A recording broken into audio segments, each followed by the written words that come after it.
Dag sê, dankie en welkom by nog 'n uitsending van Klets Kompas. My naam is Ogito Greek. Vandag is Dinsdag die 3de Junie. Ons sal natuurlik nou net die nuus bespreek met Irene Marie van der Walt. Ons kyk ook 'n bietjie voorsmaakie van AgriMonitor wat binnekort vir u sal aangebied word. En ons gesprek is oor die #NGBV Namibia veldtog wat die regering tans aan die gang het. Dit word amptelik môre bekendgestel. Bly by ons. Baie dankie.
Dit was dit pragtig.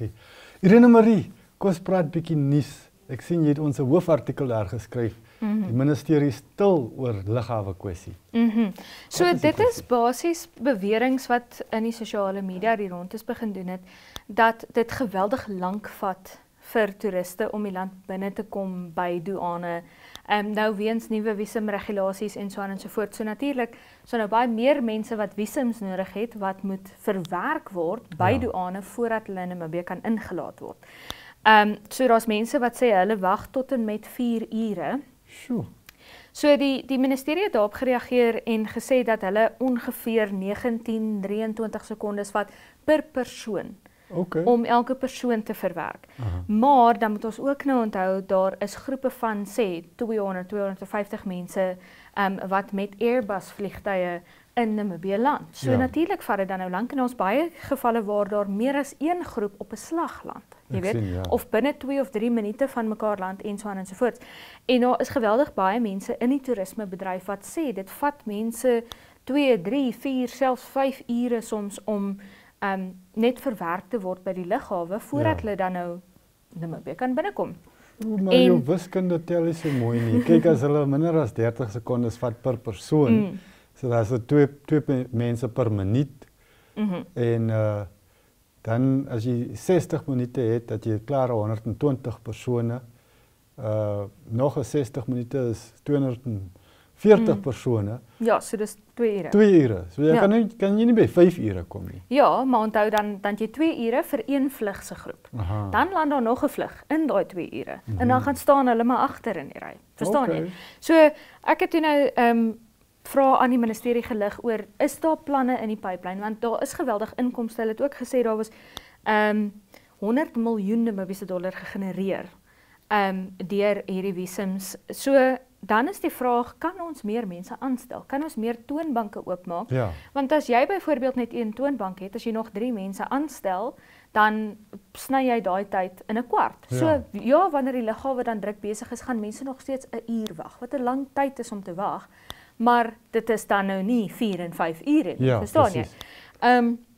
En hulle het nie binne die gegeewe tydperk wat nou 24 werksure is, vir ons antwoord gegee nie, en soos wat ek hier sit, het ek nog nie antwoord gekry van die ministerie nie. Maar ek hoop dit sal deurkom en ek hoop dat iets gaan verander, want in my persoonlike kapasiteit het ek ook al Suid-Afrika toe gevlieg en daar het ek vir 'n groep van 60 mense, toe ek in die middel van die groep was, 45 minute gewag. So wagtye by lughawens is lank, maar ons kan beter doen. Jy weet, dit behoort binne ons kapasiteit te wees om te kan beter doen. So ons hoop dat ons sal. En mense het die werk nodig so? Ons het mense wat wil werk en ons het mense wat kan werk. Namibiërs, ek weet nie of jy bewus is daarvan nie, maar jy is seker internasionaal het mense van Suider-Afrika 'n reputasie dat ons hard werk. So ons kan werk en ons wil werk, geen net die werk. Geen net die werk. Ook gepraat van hoop en iemand wat hoop saamgebring het, is Suster Paula. Ja. Ja, sy is 'n non van Rebot. Sy het 'n eredoktersgraad ook ontvang in haar leeftyd en sy is ongelukkig in die ouderdom van 96. 96. 96. Sy was amper daar by 100. Ja, lang lewe. Sy word nou Vrydag begrawe. Nog 'n storie wat jy geskryf het is daar op bladsy 3. Dis 'n interessante kop. Rusland 'n voorbeeld vir tegnologiese soewereiniteit. Ja. Dit is die uitvoerende direkteur vir die Ministerie van Inligting en Kommunikasietegnologie, Dr. Audrin Matte, wat tydens 'n paneelbespreking met 'n Russiese nuusagentskap gesê het dat Namibië quote-unquote op die Russiese ervaring kan steun.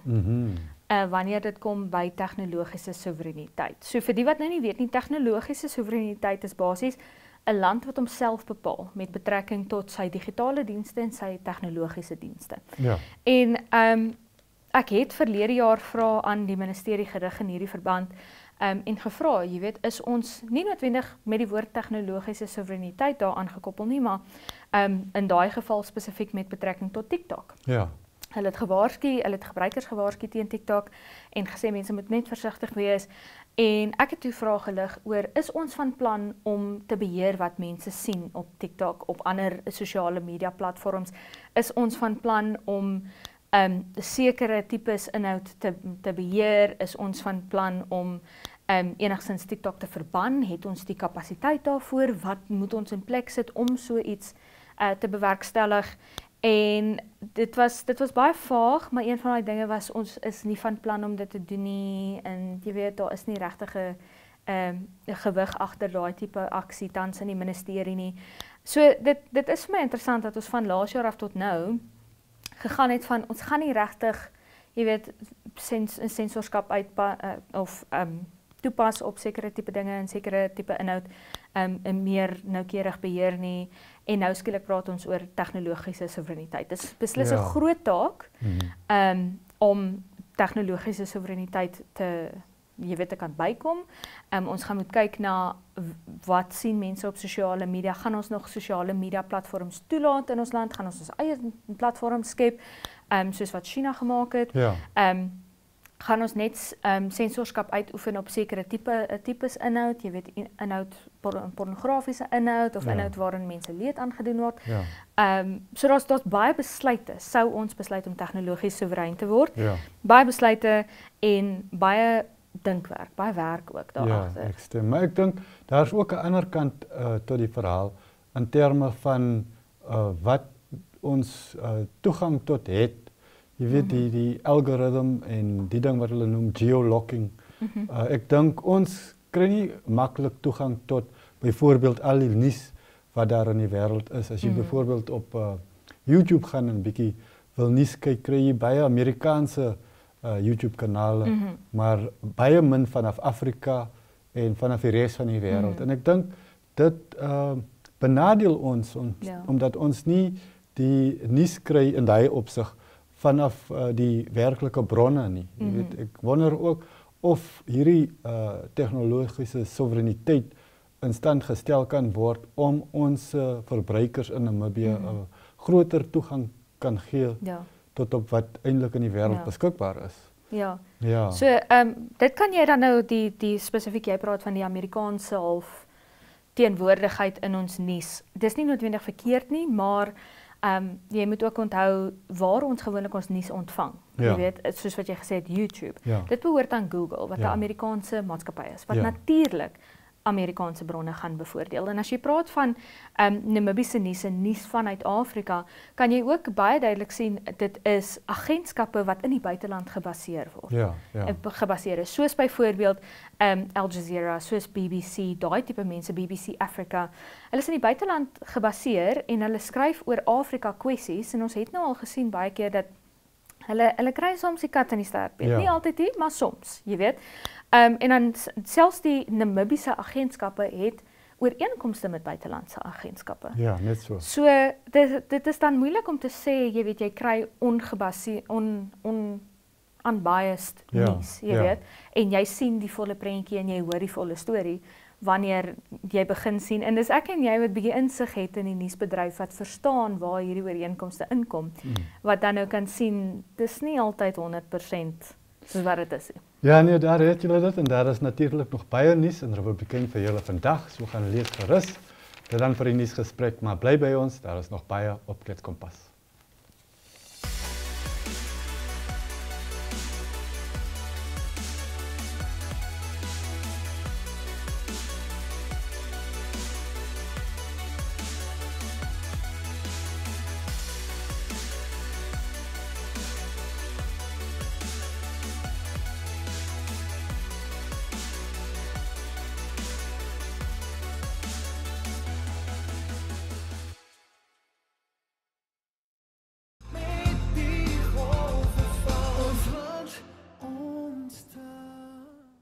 Welkom terug, en natuurlijk is het weer tyd om te kyk na die weer. Die weervoorspelling vir Woensdag 4de Junie is Katima Molelo verwag ons van 11 grade tot op 28 grade, baie sonnig ook op Rundu, van 9 grade tot op 28, Oshakati 13 grade tot op 28 grade en Ruacana 12 grade tot op 28 grade. Dan op Otjiwarongo is het 11 grade tot op 24 grade verwag, Windhoek 9 grade tot op 22, Gobabis 10 grade tot op 24 en soos jy daar kan sien, son skyn oral. Dit gaan 'n baie helder dag wees môre.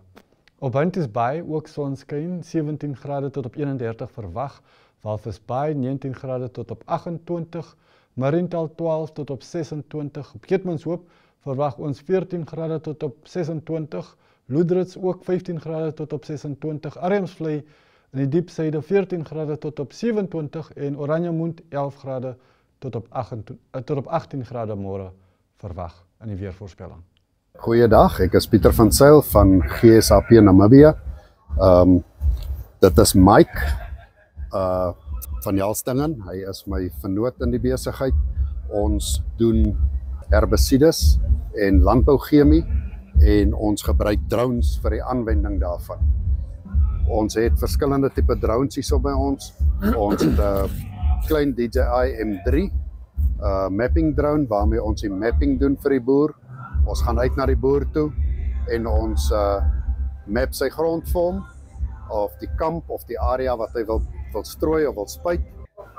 As we celebrate a major milestone in Namibian agriculture, the official launch of a collaborative venture between Agri-Auctions and Swiftfair Namibia. Today we mark the coming together of two forces, Namibia's most trusted agricultural brand and Africa's largest online livestock and game trading platform. I'm Russell Luck from Cape Town, South Africa. Swiftfair's mission has always been to reinvent value chains through technology. Farmers know good business because it is one of the most difficult operating environments in any market to be in. And if they've survived in these tough trading conditions, then they know good business, and good business always makes sense. Let us make agriculture an aspiring go-to career for Namibia, and we can only achieve this if we hold hands and strive in one direction. We are here as one united force to champion collaboration, growth, and a bright future for Namibian agriculture. It is crucial to recognize that agriculture is not merely a fallback option, but a viable and promising career path. With strategic investment and innovation, agriculture can drive economic growth, create sustainable jobs, and ensure food security. But we need to come together. Welcome to Namibia, where adventure meets tranquility. With Enjoy, you have access to a wide range of accommodations to suit every traveler's taste and budget. Experience the finest dining and hospitality Namibia has to offer. Booking your dream accommodation is just a few clicks away with Enjoy. Join thousands of happy travelers who have trusted Enjoy for their Namibian getaway. Your gateway to unforgettable Namibian adventures.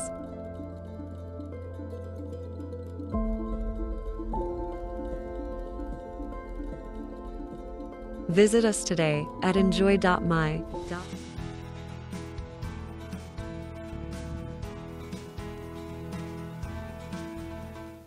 Mooi, dit was dan 'n kort voorsmaakie van AgriMonitor, maar in die ateljee met my meneer Simon Idipo, hy is die hoof inligtingbeampte vir veldtog afdeling van die Ministerie van Inligting Kommunikasie Tegnologie. Good day, Simon. How are you? I'm very good. Good afternoon. Good afternoon. Before we start, I think we should listen to what the minister had to say about our topic. Luister gou. Namibia is witnessing an increase in unfortunate incidents of gender-based violence, mostly perpetrated against our women and children. It is on this basis that the government of the Republic of Namibia calls on all Namibians to get involved in the combating of GBV-related cases, whether in our homes, schools, at our workplaces, and most importantly, in our communities. Fellow Namibians, violence cannot define us. This is not who we are as a nation. This is not a character of the Namibian house we want to build. Let us end GBV in Namibia now. My Namibia, my country, my pride. This message was brought to you by the Nationhood Initiative. So let's jump right into it. Yeah. What is the hashtag NGBV Namibia campaign? Thank you, Ogeto. The hashtag NGBV Namibia campaign, it's basically a government initiative to fight the current scourge that we are facing in the country, where we are now, it's becoming a bit worrisome now, especially for mothers, women and children to walk in the night or just to move freely. So there is so much violence perpetrated against them. So then the government, we can no longer look and just ignore without doing anything. So we then decided to come up with a gender-based violence campaign titled #GBV Namibia. And why do you think it's necessary to raise awareness about this now? It's really important because at times you would find, especially when in circles of friends, you might find there are discussions where these people are basically trying to condone gender-based violence among their circles, simply because they are now trying to just make it something like a norm. And it's really important for us to try and ignite those conversations among our community so that we can actually start to call out our friends that are basically perpetrating gender-based violence, or those ones that are showing signs of GBV. Also, there are also incidences where you can tell your friend or a person that you know is suffering, going through something, but you might be aware of places where they can approach to get assistance in order for them not to erupt into a scenario turning out into GBV. So then you come forward and just try to offer a helping hand to this colleague or a friend of yours. End of the day, you are doing something towards fighting GBV. Very good. Yeah. And the campaign will be officially launched tomorrow. What can we expect from the launch? Exactly, and it's a long overdue intervention. What is happening tomorrow at the UN Plaza in Katutura, Soweto, is the official launching of the campaign, which will then kick off with a awareness creation march starting at Miami Service Station, Independence Avenue, and then that march ending going towards UN Plaza. Okay. And then what will happen, after our official statements by the Minister of Gender, Equality and Child Welfare, Honorable Dr.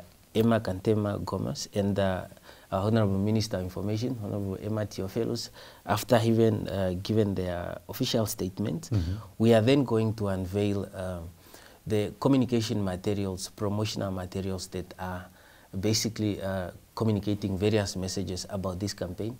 So what will then happen, you are going to see a whole number of communication materials on radio stations in various vernacular language, communication materials at major roadblocks, and then after that we are then planning again to roll out community engagement activities where we are penetrating communities to basically encourage conversations within community about gender-based violence, because we believe through this campaign it's best to fight gender-based violence through community or local led type of solutions. Yeah. Because the type of GBV you find in the north and south is totally different from each of those areas. Then hence it's really important to try and involve the local people to be part of the solution to this national scourge that we are facing. Oh, excellent, excellent. There's also a call for videos. Can you tell us more about the call for videos? Yeah, like I earlier alluded to, we really want to make this campaign to be part of the people and the people involved. We are calling out to all Namibians or every people in Namibia to basically send us videos, short videos, not longer than 30 seconds, in which they are speaking out against gender-based violence.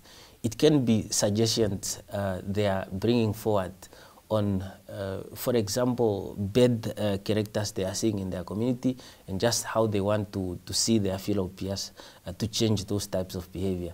So what they do, they send those short video clips to a WhatsApp number that we have shared. It's 0811 600 263, and then just to make sure that you record that video in a portrait and then you send it in HD format. So what we'll then do with those videos, we are then going to put them together and basically just to share with all Namibians to compile them together and then select the best one having the best messages. Then we share with the whole country, basically just highlighting what are other Namibians talking about GBV and what we should learn from them. And the videos, do they all have to be in English? No, not at all. So far, we have had received a very positive response. I think we are over 50 videos that we have received, and they are in various vernacular languages. And we encourage Namibians to still keep sending those Namibians in whatever vernacular languages they are comfortable in. Okay, and you said it was 30 seconds, so not long videos. Yeah. Did you say it was portrait or horizontal? It should be landscape. Yes. Okay. Yeah. Okay. Yeah. And then high quality if it's possible. Yeah, high quality. Can you repeat that WhatsApp number again? Yeah. The WhatsApp number is 0811 600 263. Okay. Yeah, that's the number where any Namibians, they can send those videos via WhatsApp. Yeah. It's important that we make our voices heard. Yeah, very true. So we again, this campaign, we are just very emphasizing that it's a government-led initiative, and we are still calling on board every Namibian, either corporates or individual, to come on board. We are very appreciative of the German Cooperation Foundation, GIZ. They were very generous with us. They sponsored some of the campaign materials. And we are still calling on for more Namibians, either to come on board in terms of offering either psychological services that they would like to offer to survivors or people they are seeing in their localities going through gender-based violence-related issues. We are still welcoming those assistants. And again, Namibians, please come forward and then submit those videos. We'll really be very appreciative. And we want you to follow our campaign social media pages on TikTok, Facebook, and Instagram, and also X, formerly known as Twitter. The name there is generally End GBV Namibia. Once you search it, you see a social media page with a yellow sort of profile picture. Excellent.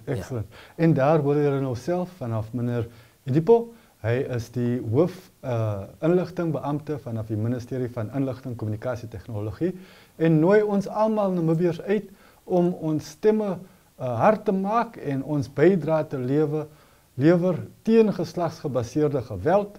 Die veldtog word môre deur die regering van stapel gestuur, so almal doen ons deel, doen jou deel en help om hierdie siekte te bekamp. Baie dankie. Thank you very much. Thank you very much, Ogeto. Connection. It's in the human touch, the feeling of belonging. It inspires us and empowers us, creates clarity from complexity. It starts new conversations, unlocks the power of advice, and makes an impact on your life. At Alex Forbes, we pioneer insight to provide you with advice that connects your decisions of today to your impact tomorrow.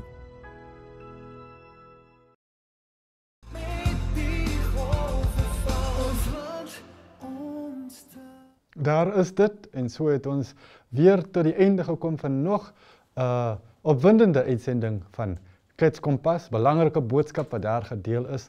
Doen asseblief u eie deel om by te dra tot die geveg, die stryd teen geslagsgebaseerde geweld in ons samelewing. En met die boodskap wens ek u 'n wonderlike week toe wat voor lê. Baie dankie, sien u weer binnekort. Totsiens.